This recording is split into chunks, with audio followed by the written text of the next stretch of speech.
Hello everyone. Today I want to find out if lubricating my wheels is going to make a difference. So I'm going to be using this kind of a boxcar, which is micro trains. So I'm going to be very steadily using my micro trains boxcars to find out the baseline, how many freight cars can my engine pull. This is pretty much my lightest engine.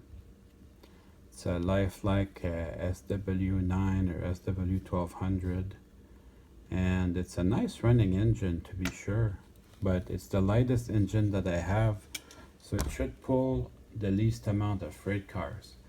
So let's go find out how many freight cars this can pull. Now in the comments, last video I put up on the subject, in the comments everybody, well, a lot of people told me I should get graphite lubricant. So I thought I should try it out. So let's read the instructions here. So odorless powder that works like microscopic ball bearings. So nanotechnology. That sounds like fun to me actually. That sounds like a good theory. You can use it on many things. Car doors, home door locks, padlocks, hinges, firearms, fishing reels, sporting equipment, office equipment, tools. They forgot to put model railroads. There, model railroads. That sounds much better. So I'm gonna keep adding freight cars to this, basically until it stalls. I've got 10 freight cars on there, and it's spinning, but it's not quite stalling.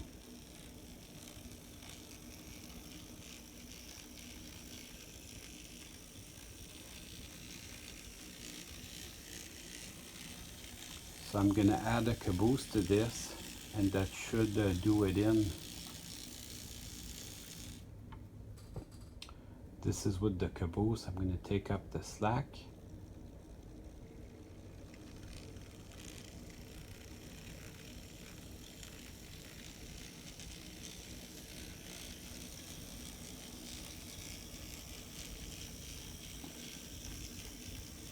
It's going up the hill now.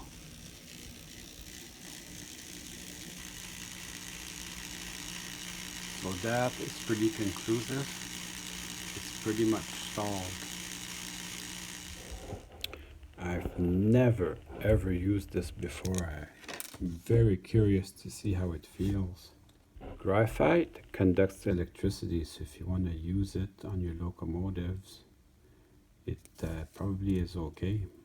And if it gets on your track, it won't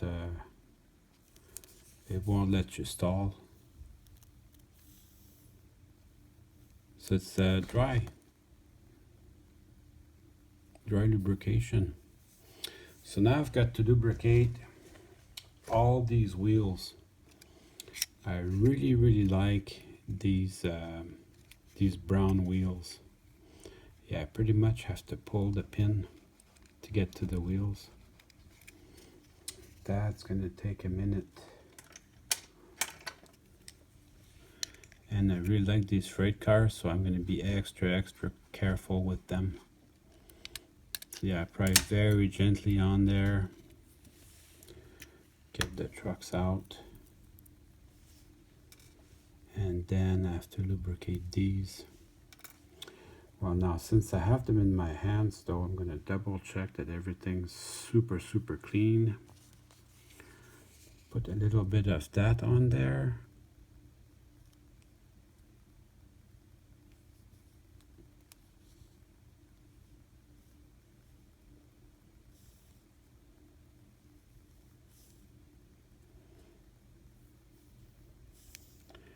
And then put everything back together.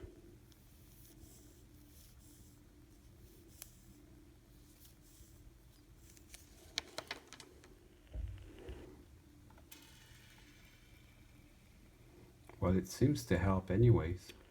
One to go, and then I've got to finish out the 10 others. do you guys feel about these state boxcars? Are these priceless collectibles, or should I repaint it? I'd probably repaint it and enjoy this car better if it was just a regular looking boxcar. But maybe put that in the comments below. Are these valuable? Are these very, very good collectible freight cars? I'm still not 100% sure.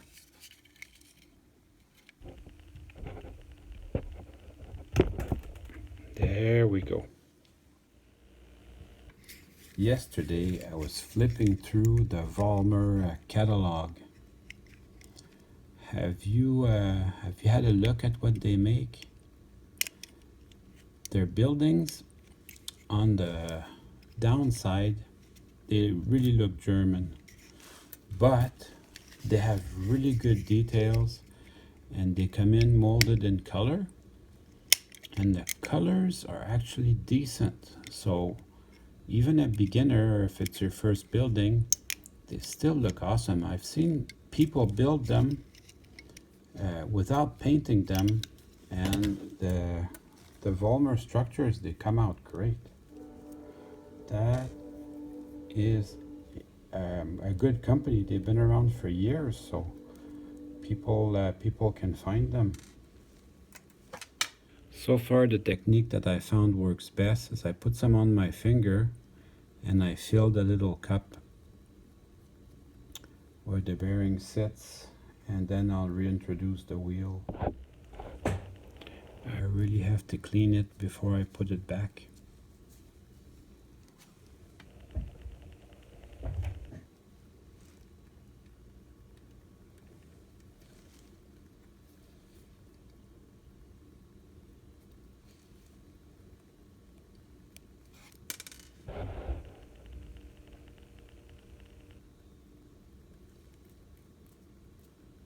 And that seems to work best.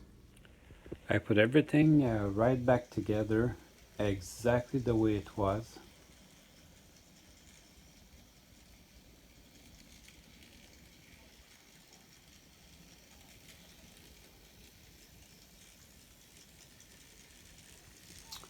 So now's the moment of truth. It's starting to go up hills now. I'd say if there is an improvement, it's very slight, barely noticeable. It's still spinning.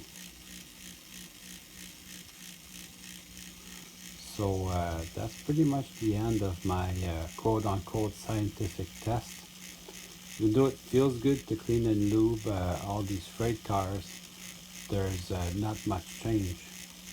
Anyway, let me know in the comments below whether you think this is an effective technique and whether it's cool or not. I still think it kind of helps.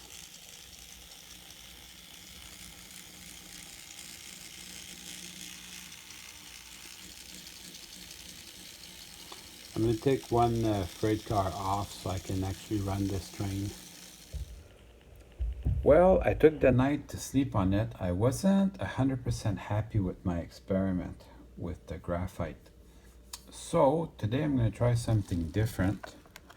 I'm going to be using these boxcars, the Atlas boxcars that have Accumate couplers, and I'll be putting these because I don't have enough Microtrains boxcars, so I'll be using these, and these are a little bit harder to pull than the Microtrains.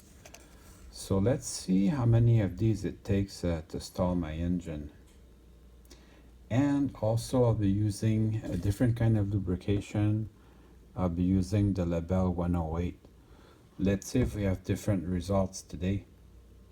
I guess they're not that hard to pull. I needed 12 cars plus a caboose to stall this.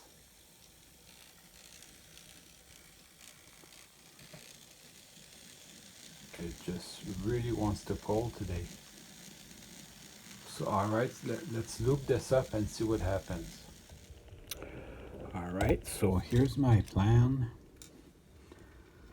I'm going to put just a little pool of oil on my table,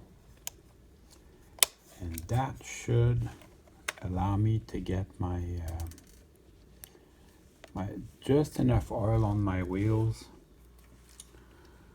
not too much, just the right amount, just like so,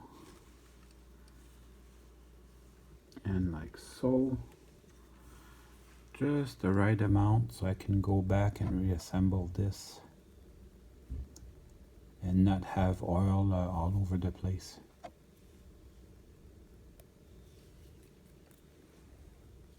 Well, let's find out if it did anything.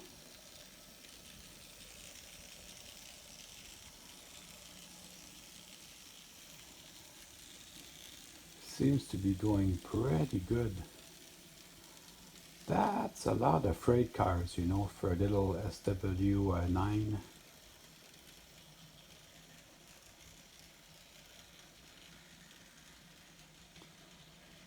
It's spinning a little bit, but it doesn't stop. So that seems to help. I'd be curious to know whether you guys tried that before, either the graphite or the label, and which one was helpful. And do you lubricate your axles or do you not? It seemed to help a little bit with this one, but I'd be curious to know what you guys' results were.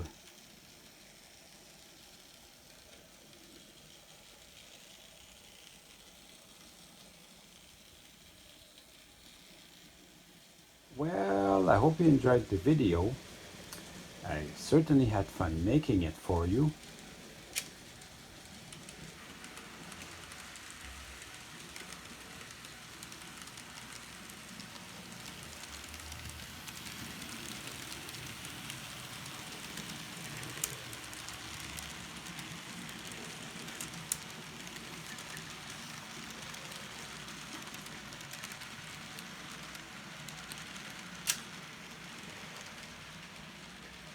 See you soon.